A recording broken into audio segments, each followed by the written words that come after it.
నేనేమంటున్నా, బోల్డని విచారణలు చేసింది ప్రభుత్వం, రిజల్ట్ ఏమొచ్చింది? ఒకటి. రెండు, మున్సిపల్ ఎన్నికల టైంలోనే ఎందుకు విచారణకు పిలుస్తున్నారు?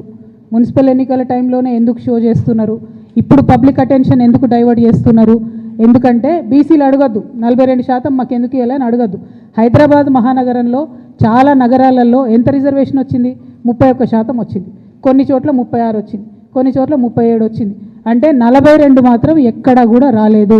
ఆ 42 అడగొద్దు అనేటటువంటి ఉద్దేశంతో ఎన్నికలు అనేటటువంటిది మున్సిపల్ కేంద్రాలలో జరుగుతున్నాయి కాబట్టి మరి ఫోన్ ట్యాపింగ్ అనే విషయం ఎక్కువ పట్టణ ప్రాంతాల్లో ఈజీగా అర్థమవుతుంది కాబట్టి ఆ అడ్వాంటేజ్ తీసుకోవడానికే ఇవాళ విచారణకు పిలిచిరు తప్పితే ఆ విచారణ తుదముడుతుందని కానీ ఆ విచారణ వల్ల నాలాంటి బాధితులకు న్యాయం జరుగుతుందనే నమ్మకం నాకు కాంగ్రెస్ ప్రభుత్వం మీద, గుంపు మేస్త్రి గారి మీద లేదు.